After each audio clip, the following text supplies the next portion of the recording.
truly successful succession means that there's another generation ready to lead and continue the style of management that improves the key resources. But it's only our strength if we let them experiment and we let them fail. Now, none of us like to see our kids fail, but if we let them fail small, fast, and forward, and we learn from the failure, then we get the value out of the failure. In order to do that, we have to manage people well. I don't think it's any coincidence that our kids are depressed, possibly, stressed out, stretched thin at least, and have no connection with real people after social media and activities take their time. I think we're called to have a day of rest. And if you're an employer, I would encourage you to make that day Sunday. All that and more on this episode 487 of the Working Cows podcast, brought to you by the Arrow L Ranch. Welcome to the podcast that gives producers a platform to discuss and share paradigm-challenging practices. Practices that have increased the effectiveness of their operation and the joy that their families have received from this lifestyle.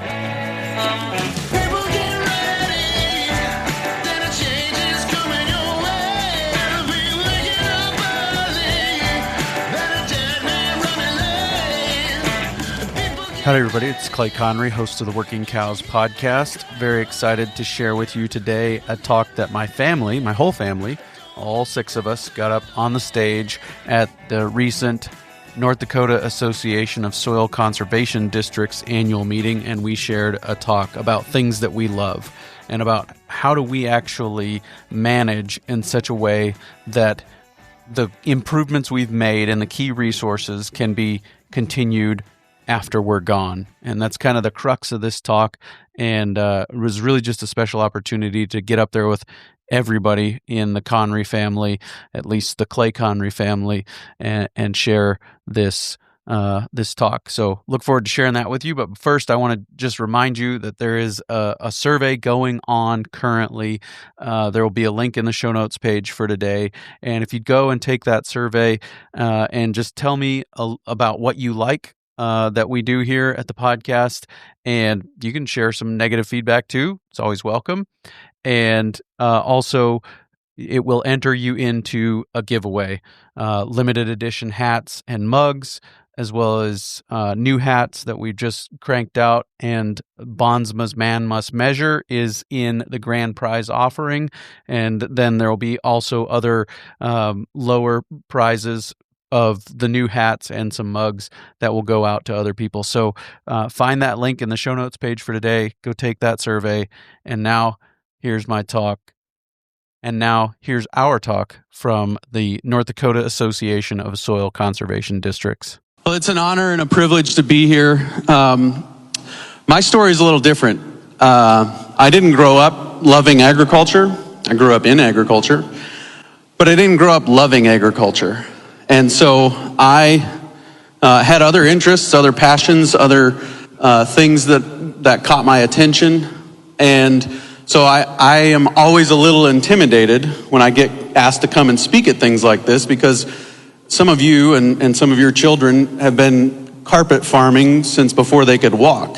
You know, that wasn't me. And so everything I've learned, or most everything I've learned, like aside from which end the feed goes in and which end the manure comes out, and how to build an H-brace and stretch a barbed wire, everything I've learned about agriculture has pretty much been in the last 8 years through the Working Cows podcast.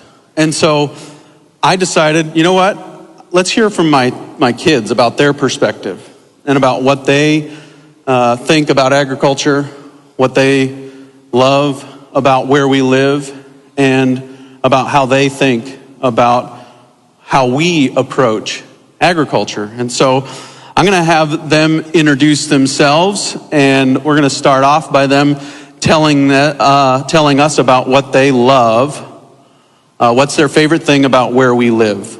So take it away. Hi, my name is Braden Connery.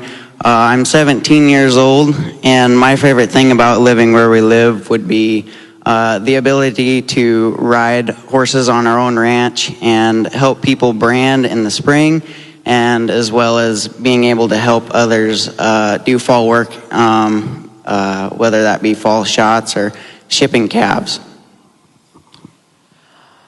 Hi, I'm Calvin. I'm 15, and my favorite part about where we live is all the free space for activities like sports, football, baseball, airsoft, and other hobbies like RC planes and cars. Hello, my name is Charlie. I am 12 years old. My favorite part of living where we live is there's more cows than people, and I get to be homeschooled. Hi, my name is Glover, and my favorite part about where we live is that we can have animals we couldn't somewhere else. Glover, what's your favorite animal that we have that we couldn't have somewhere else?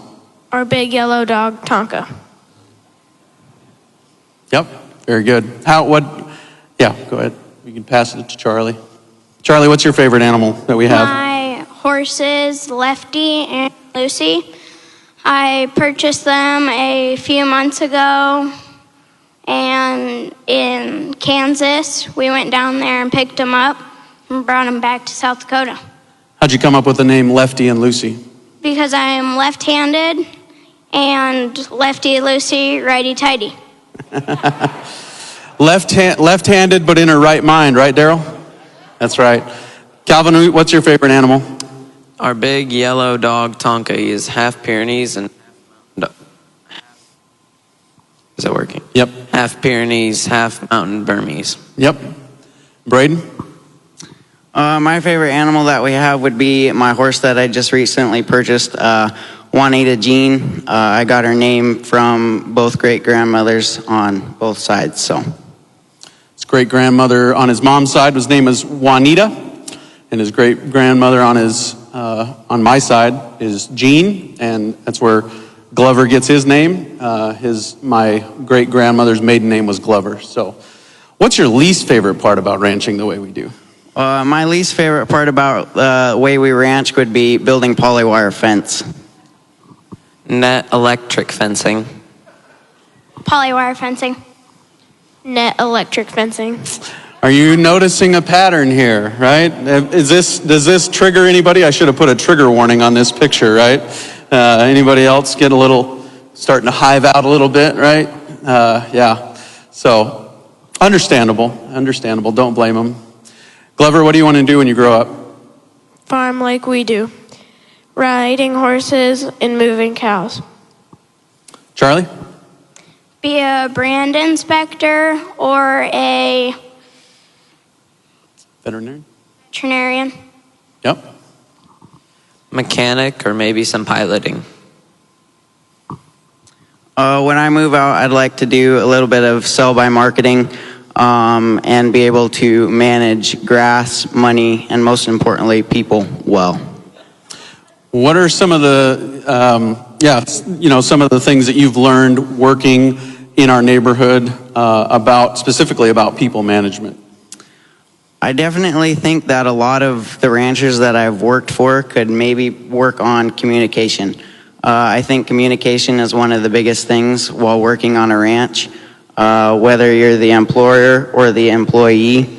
I think being upfront and open with each other is very important, and making sure that you know what the plan is. For example, give me an example of what you're talking about.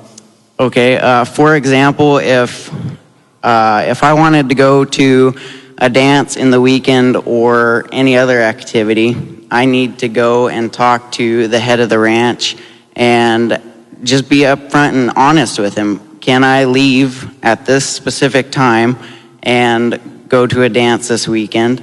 And just being open with them and making sure that you have a plan with them so that both sides are on the same page. And is the best time to do that when you're sorting cows?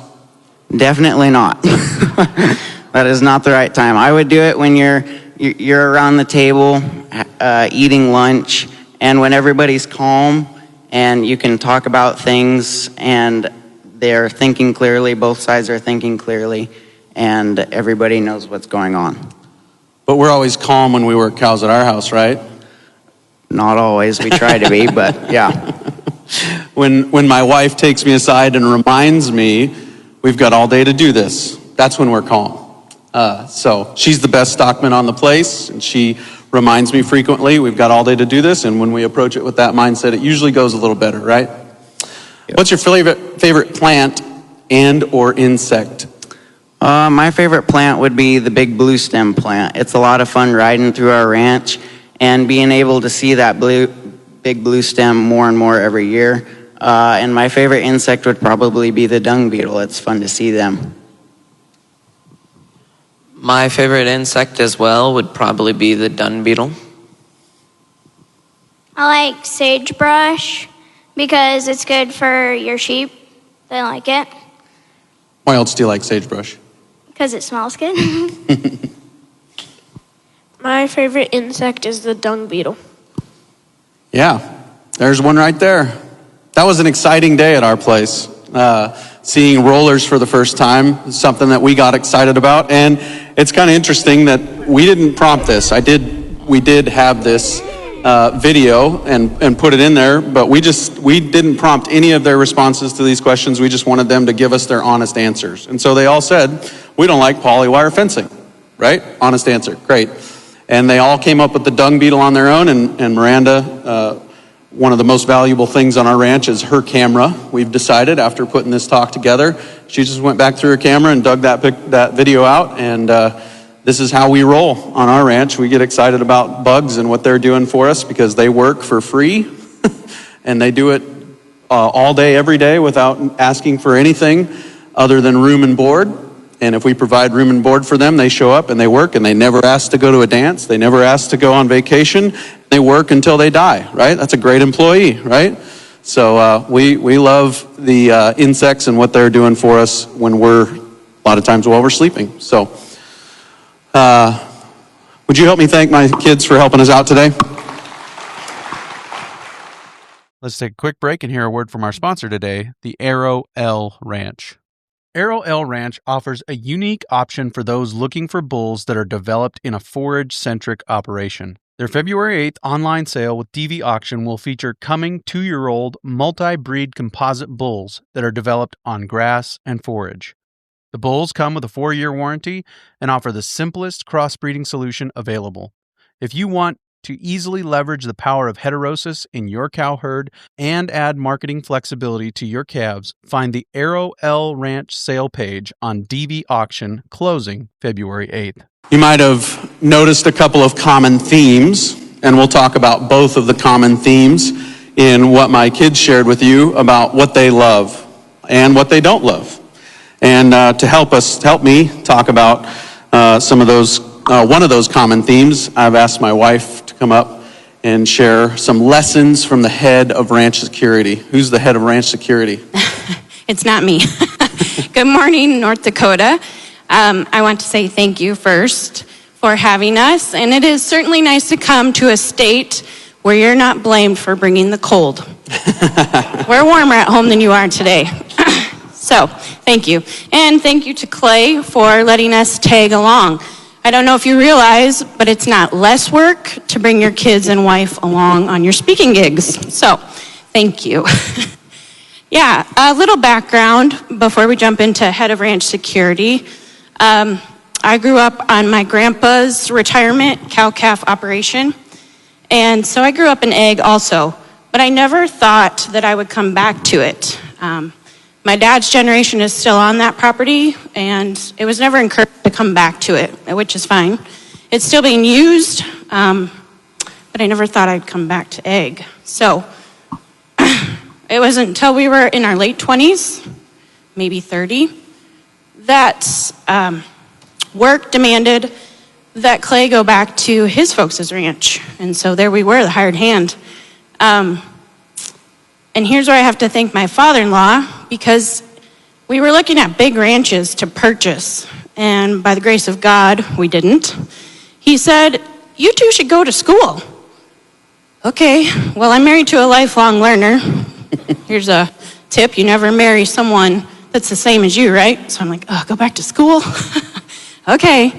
He sent us off to Sheridan to take in a ranch practicum, and I will forever be grateful that we took those classes because it's what started the Working Cows podcast, for one, but it changed how we think about ranching. And we didn't end up with a huge property that we probably couldn't afford and that we wouldn't have known how to pay for. So yeah, it's good to be a lifelong learner and listen to your father-in-law sometimes. All right, so the head of ranch security is actually, you heard about him a little bit, our big yellow dog, Tonka. He came to our ranch as a replacement for 2 older dogs we knew weren't going to be around much longer. So one thing you should know is he did not come to live with the sheep. A lot of people think guardian animals, the dogs that need to be with livestock, he was intended to be in the yard, for one, with the kids and with the chickens. So the first lesson I think he has to teach us is know your job. This takes clarity, right? Braden touched on it a little bit. If you're the employer, you need to tell them what you expect. And if you're the employee, you need to ask for clarity sometimes. What do you mean by that? Sometimes it's as easy as a to-do list. We had a coffee shop for 10 years, and there was always a to-do list of what people needed to have done by the end of the day. So there's this fancy thing called texting now, and might as well use it. Text what you would like to have done, but then stick to it. Let your yes be yes. Don't be changing the plan on kids halfway through the day, right? Yeah, I think that's one of the most important lessons I've learned is let your yes be yes and your no be no. And for me, it's harder for me to say no than it is for me to say yes. But oftentimes I'll end up saying yes to too much, and then I can't do everything that I've said yes to. And so that is also a violation of that commandment from Jesus, right? Where he said, let your yes be yes and your no be no. Saying yes to too much and then having to say I can't do it is also a violation of that. And so this is a lesson. We know our job. We know what we're here to do. We know what we're supposed to do. And we're clear.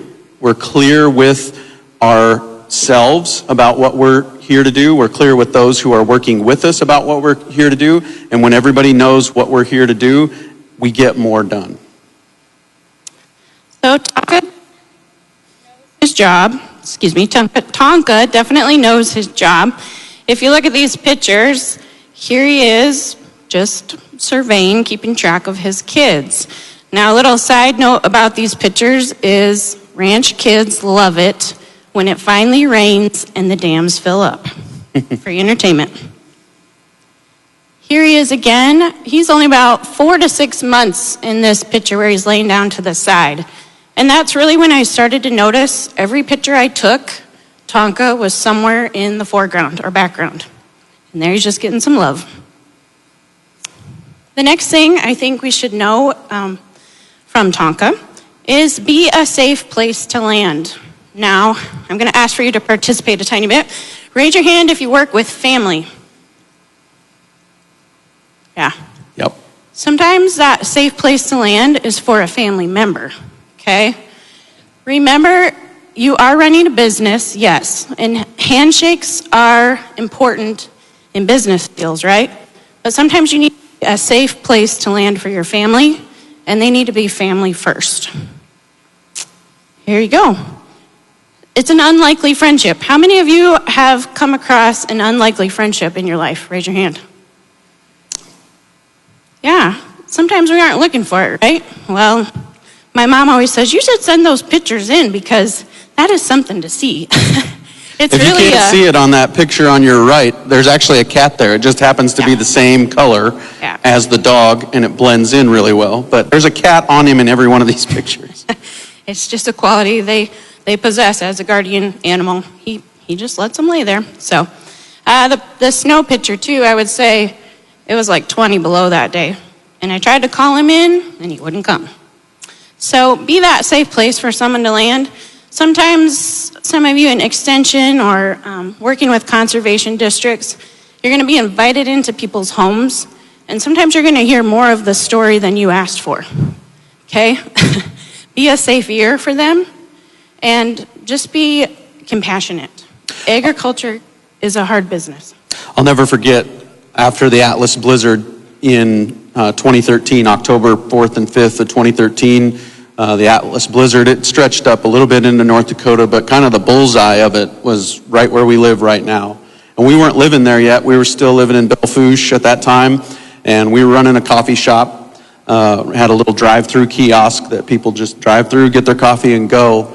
And the number of ranchers that came through in the weeks after that and just broke down crying right there at the coffee shop because my wife was a safe place to land. She was a safe ear, somebody they were familiar with, somebody they knew, where they could come and they could share the hardships that they were dealing with. And that's an incredibly important space to create, is that place where we can be open and honest and transparent and share what's actually hurting and what's actually we're actually struggling with. The next lesson I would say Tonka takes to heart is pasture walks are important. This was something we learned at the classes we attended and other classes we've been at since, but can you really tell what your pasture looks like when you're zipping by in your pickup or on your side-by-side? Not necessarily. You've got to get your boots on the ground, right? And consistently, I would say. Here he is, again, with his kids. And just a side note about this picture is we do try to make fencing fun. If you can see the little dirt bike there. And we have 3 in the works, so hopefully by next summer, guys. We do try to make it fun, and the 4-wheeler, of course, but pasture walks are important. Here's another example. He's a real-life measuring stick. See that? He's so handsome. I remember specifically taking this picture. We had just come out of several years of drought, and I was on the backside of the property, and this was after I had reeled up a reel, and I remembered looking down and thinking, we have ground cover. It was so exciting. But I snapped this picture because I thought there's some litter there. We actually have cover, and it was catching some snow. And I could finally see what we had worked for through some of the nastiest looking years on our place since we've been there. Yeah, he's one western wheatgrass plant tall in that picture. So, so yeah, I told you we had just come out of drought. Look at that ground. It's terrifying. Our microbes are screaming, right, Clay? Yeah. We're sleeping. Yeah. I actually think we had blitz grazed this, gotten off of it really fast, but then it also gotten hailed on. But it was just ugly. And I remember taking a picture of my shoe in comparison and just the bare ground there. And I thought, if we can come back with bale grazing, this is where we're coming. When the rhino fires up, claim your seat. The rhino is our side-by-side. Quickly at our house. Now I know you're thinking, what a nice dog. He loaded up right where dogs belong, right? He's laughing at you all. This is actually where he thinks he belongs, in the front seat. He's an opportunist. He'll sit there and wait for you to fire up the rhino. There he is taking both seats. If you don't claim your seat quick, you are sharing with Tonka. He does run every once in a while, but he doesn't share very well. No, he doesn't. This point, I'm going to try to be gentle. I'm probably not the best person to speak on this.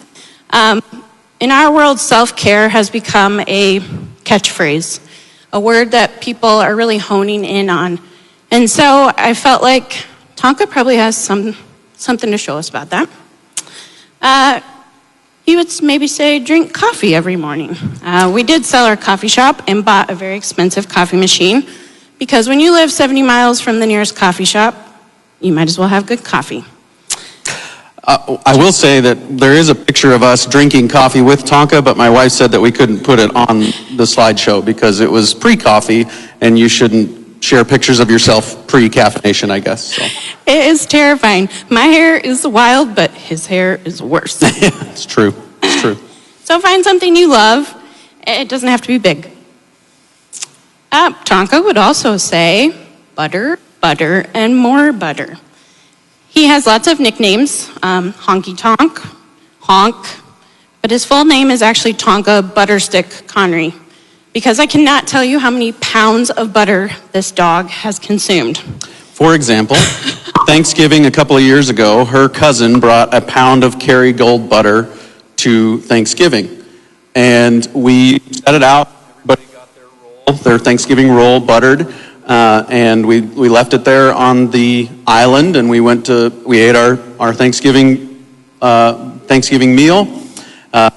We went on to playing cribbage while we let the food settle before we went to pie, right? That's kind of how it goes. Thanksgiving turkey, cribbage, pie. Well, while we're playing cribbage, not paying attention to Tonka, there was like 11 of us there that day that ate Thanksgiving together. And what wasn't taken by 11 of us, out of a pound of Kerrygold butter on the island, he ate the rest of it by himself in almost one bite, I think. So he loves butter, and you can see him here eyeing the butter. The butter stick doesn't stay out on the counter very long before it gets put away, or he takes it. Or it's gone. Yeah, so he likes real foods. We should take note, eat real foods, right? And some of you are thinking, this lady's crazy. Why is this big dog even in her house in the first place? Especially if he's going to pull that kind of thing all the time. Butter's not cheap, right? The one trick this dog has is he can let himself in and out of the house. We live in a really safe part of the world where we don't worry about locking our door except for to lock Tonka out. And there is a running joke in our house about Tonka and butter, right? That's how he gets his color, like a flamingo. He is yellow because of what he eats. The next thing Tonka would teach us is Sabbath. Have a day of rest. And I also put a picture of a church in there, cool old church we found while delivering salt one day. We live in a world that refuses to slow down. How many of you have a town job and work full-time on the ranch? Yep. So when does that ranch work happen? The weekend, right?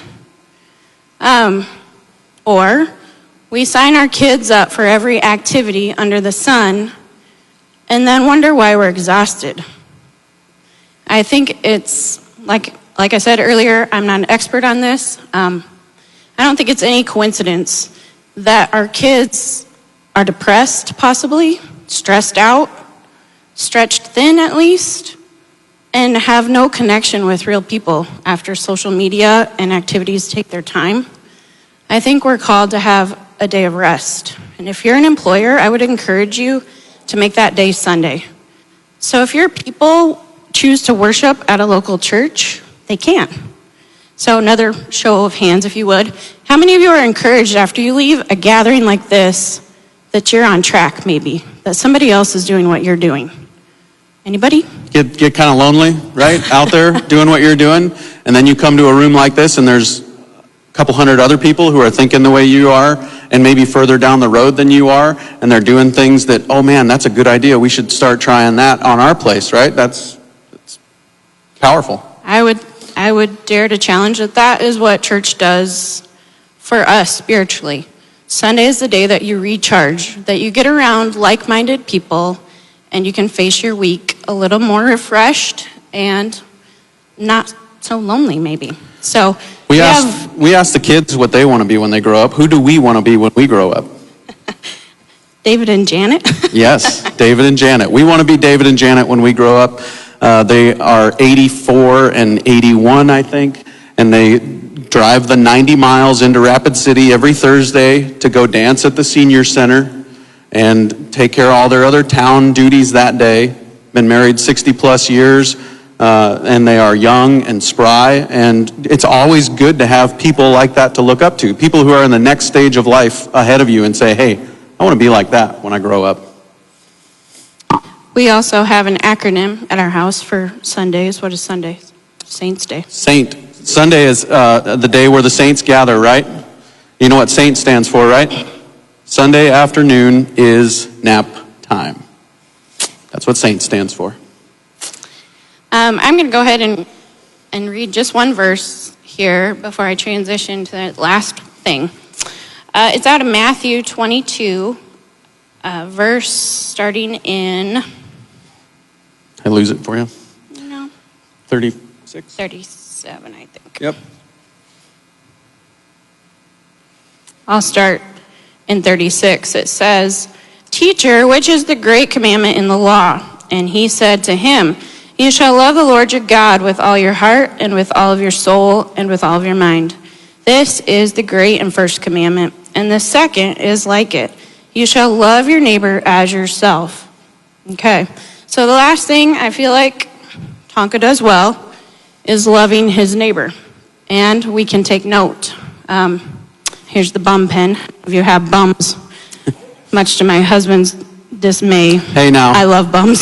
The bum pen is always the highest density grazing by pounds to the acre we do on our ranch ever. So it is an advantage to have a bum pen. It just happens to be making our yard better because it's the place where the bums spend most of their time.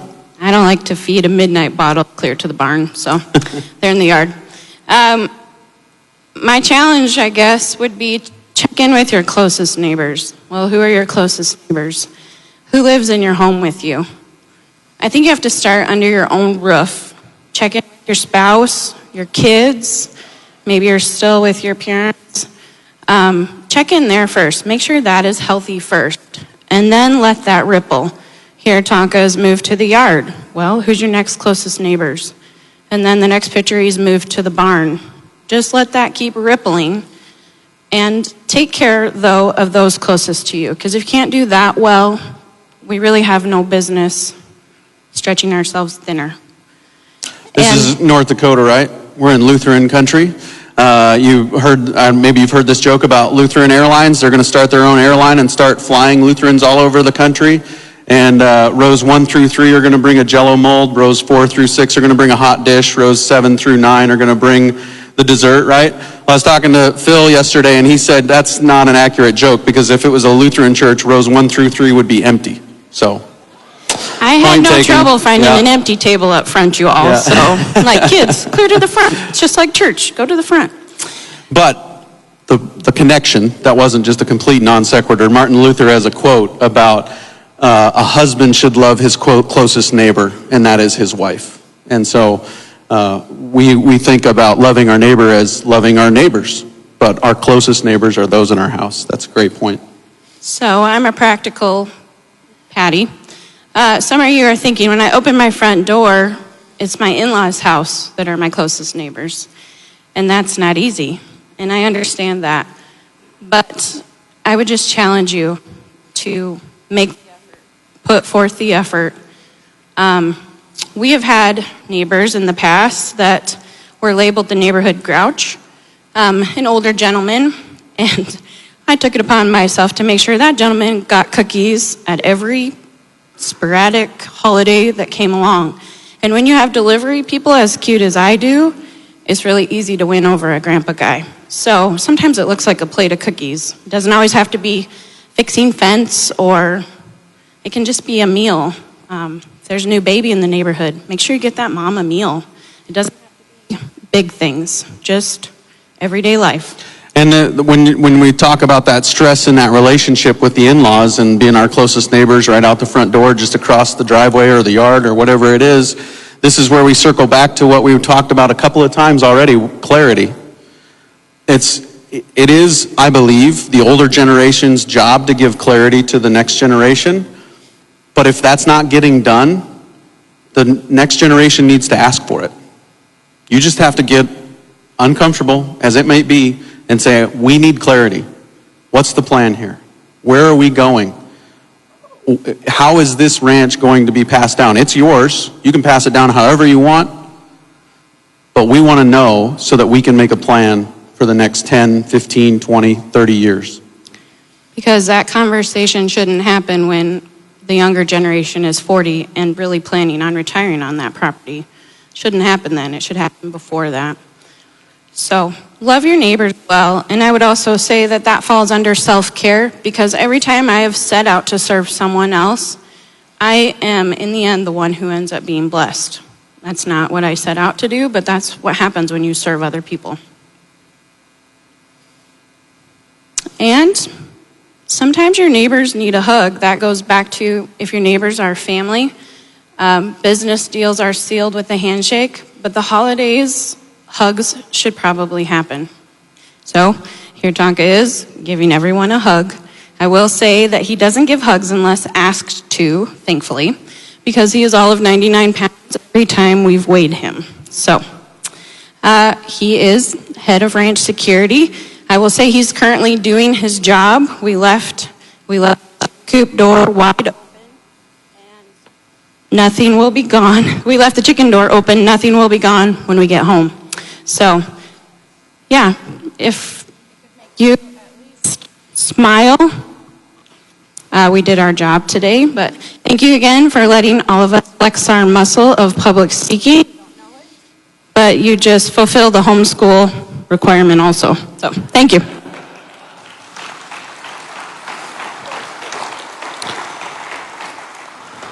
Thank you, Miranda. I just want to share a few lessons that I've learned from this exercise. A few things that this exercise has taught me. The exercise of preparing to come and have my family share their perspective with you on our ranch and on ranching the way we do. And the first lesson is that your kids won't love what you love. And that's okay. I didn't love what my dad loved. I didn't have any desire to be involved in agriculture. As my wife alluded to, it was a necessity. My dad needed some help on the ranch, and my job in town, I was a youth pastor for 12 years, and my job in town was drying up. There was less and less ability to pay 2 salaries at the church that I was at every year, and my dad, it just lined up, and so I went. And he suggested, as my wife said, in his wisdom, because my parents, started their ranch from nothing in the 80s. And they both worked town jobs for 35 years to make that work. I'm sure many of you know what it was like in the 80s. And so they both worked jobs in town to make that work. And then they retired fairly early to come home and to ranch full time. And now there's been years of saying one more year, but they're still loving what they do, and they still have 7 grandkids between my brother and I that can come and help them. And so they're able to keep doing what they do, what they want, what they love doing. And so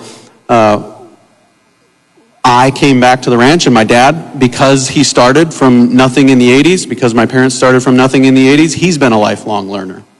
I still remember he went to even before the South Dakota Grassland Coalition existed, he went to a bootstraps meeting, and there was a grazing school connected to that, and they sent him home with a book. And I still remember this book, If You Want to Be a Cowboy, Get a Job, Stan Parsons' book that he wrote, founder of Ranching for Profit, Ranch Management Consultants, before Dave Pratt even. And so he was a lifelong learner, and he said, you need to go and learn. And so we did. We went to the High Plains Ranch Practicum. Dallas Mount, Aaron Berger, and Blake Hopman revealed to me that cows were more than what John Wayne said they were. What John Wayne said cows were. A bunch of trouble wrapped up in a leather bag, right? That was my perspective on cows. My brother and I wore out 2 VHS tapes of the cowboys growing up because where were they going? Boys, let's go to Belle Fourche, right?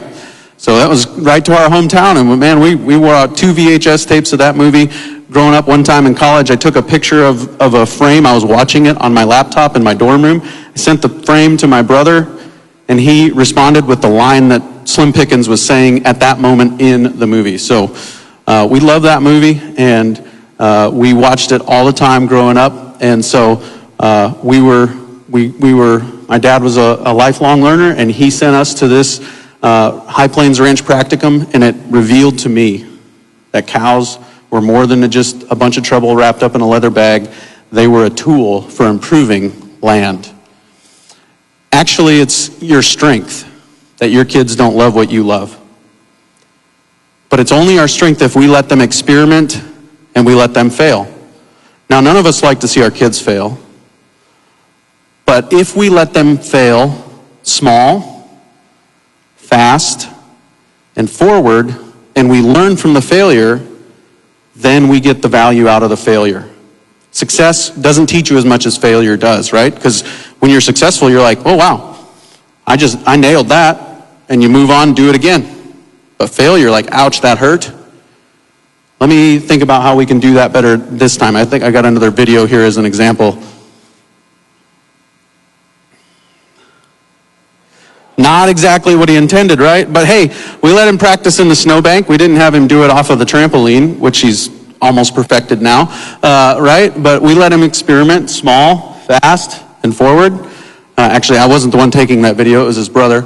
But, you let them experiment. You let them fail. And if they have a safe place to land, it's okay that they fail, right?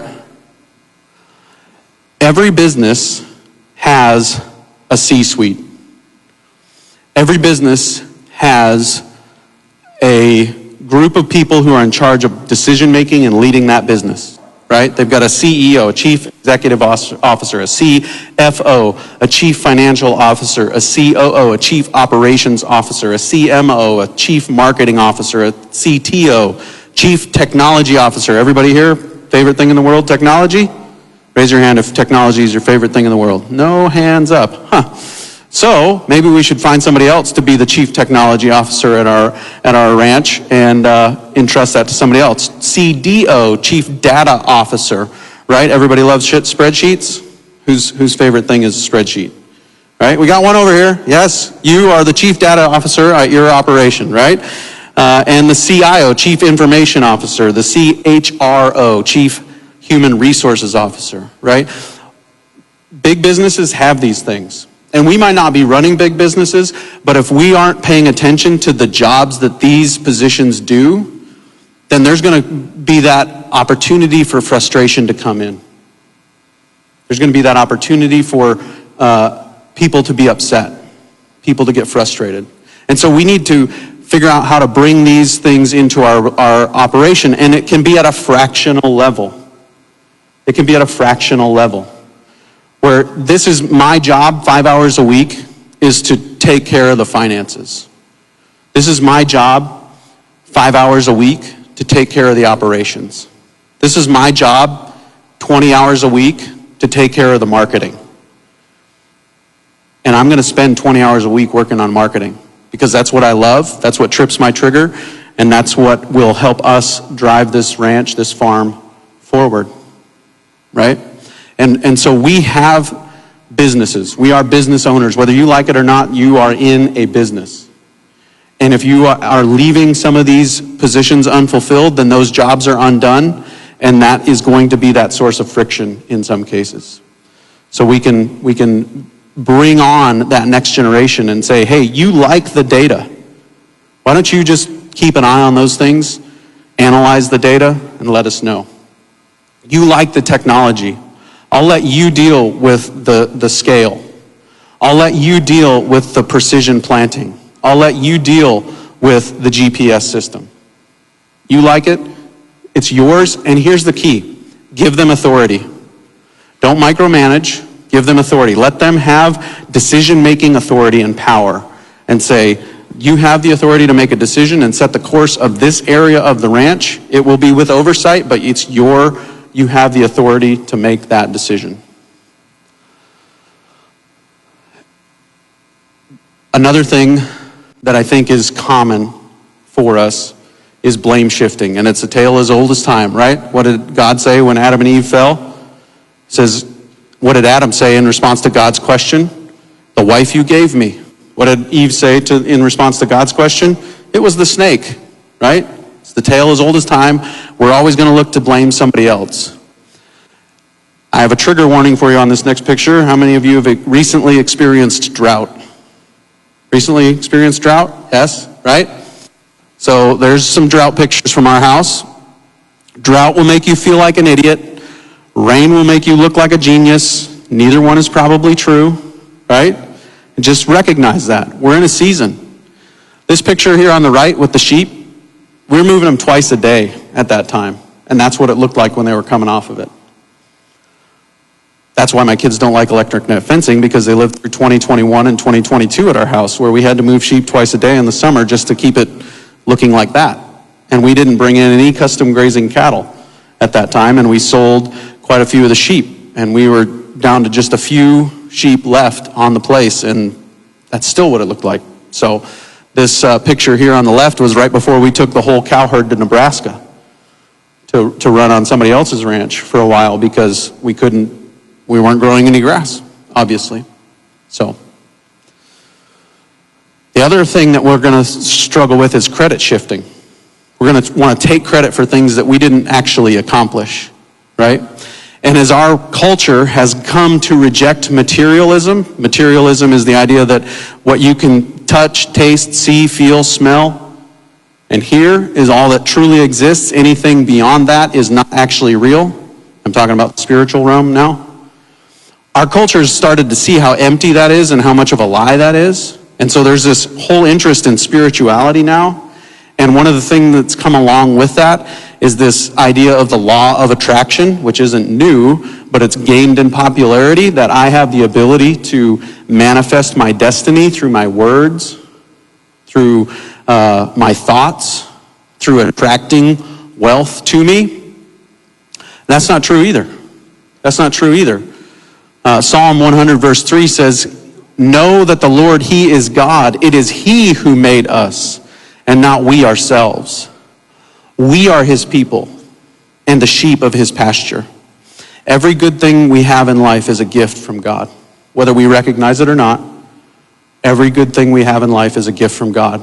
And we should recognize it. We should give Him credit for the good things that we have, right? Many of us have tolerated tough years because the way we live is a great lifestyle. It's a great lifestyle because it's the lifestyle that humans were designed to live. What was Adam and Eve's first job? Fill the earth and subdue it, right? Multiply, fill the earth, and subdue it. That's why it's ingrained in us to be involved in this agricultural pursuit. And so we need to recognize that it's God's gift. And the greatest gift was His Son Jesus, who died on the cross to forgive us of our sins, that if we would place our faith and trust in Him, we can be a part of His family and then join Him in what He is doing in the world. We started this off by asking my kids to talk about things that they love. We love the land. Many of us, we love the animals. Sometimes we tolerate the money and the people, right? But if we want to be truly sustainable, we have to care for our people. We have to give them the freedom to not love what we love, to go and do something else, pursue other things. And then we can be truly sustainable because our style of conservation-minded management won't die with us. There will be another generation that's there and ready and willing and wants to be involved and wants to take over the reins of management from us. If we want the land to continue under the style of management that we have, then we have to, another theme that's come up many times throughout this talk, we have to give them clarity. I don't know who originally said this, but clarity is kindness. When everybody knows this is the plan for the next 10, 15, 20 years as far as succession is concerned, then they can buy in wholeheartedly, put their shoulder to the plow and go. That's a bad illustration, shoulder to the plow at a conservation convention, but you get what I'm saying, right? They can buy in and they can participate at a deeper level because they have certainty about where this is all headed. And then the management can be truly regenerative and conservation-minded because it's going to live past us. Newsflash, we're all going to die. And somebody else will farm this land, somebody else will be the manager of this land. If we can give them authority and clarity, then maybe it can be people who share a last name with us and have the same values as us, and it won't get just turned into black dirt and farmed or whatever the case may be. Thank Thank you guys for your time today. It's been an honor to be with you. Really appreciate the invitation from the North Dakota Association of Soil Conservation Districts. It was an honor to be there and to share and to chat and to give that talk alongside my family. They all did such a great job and really appreciated them. Coming up next on the Working Cows podcast, going to share another episode with a speaker from the Rogue Food Conference, roguefoodconference.com, and then code COWS30 will get you $30 off your ticket. Encourage you to go and grab those and join us February 5th through the 7th in Rapid City, South Dakota during the Black Hills Stock Show. This event will be hosted at the First Baptist Church in Rapid City, just a few blocks from where the Black Hills Stock Show and Rodeo Rapid City take place. So it's going to be a great time. Really looking forward to it. It's shaping up to be a great event. But I'm going to share with you an episode with one of the speakers that will be there, and that is Shad Sullivan. If you have been involved in the fight against mandatory EID or the fight for mandatory country of origin labeling, any of those things, you probably know Shad, and really looking forward to sharing this episode with you, coming your way real soon on another episode of the Working Cows podcast. We invite you to visit workingcows.net to subscribe to the show via iTunes or Stitcher. You'll also find detailed show notes pages, resources from our guests, and the industry leaders who have influenced them. For more ideas on putting your cows to work for you in a more profitable way, tune in next week.